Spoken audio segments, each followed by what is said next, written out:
Fresher যারা মাত্র graduation complete করে বের হয়েছি, যারা চাচ্ছি যে আরএলজি সেক্টরে আপনারা আপনাদের ক্যারিয়ার করবেন, অনেকেই আছেন যারা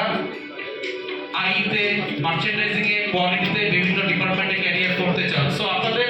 ভিতরে যারা আইতে ক্যারিয়ার করবেন, প্রথম কোশ্চেনটাই এটাই আসে যে আমরা আইতে কেন ক্যারিয়ার করব, আই আমাদের জন্য কেন, কারণ তারা ইনডিসিশনে মানে ফিল করে। সো আইতে ক্যারিয়ার করার জন্য করে আমাদের কি ধরনের স্কিল প্রয়োজন, আমাদের রিকোয়ার্ড স্কিলগুলো কি কি, দেন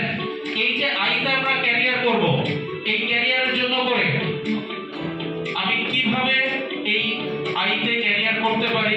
তার সাথে আমাদের কি ফ্যাক্টরগুলো কি কি প্রয়োজন আইতে, এবং এর পরবর্তীতে আমাদের কি কি ধরনের চ্যালেঞ্জেস ফেস করতে হয়, এবং এর পরবর্তীতে আমি বলবো আমাদের আইতে যারা কাজ করতেছি বা আইতে ক্যারিয়ার করতে গেলে আমাদের অল্টারনেটিভ ফিউচার কি আসবে।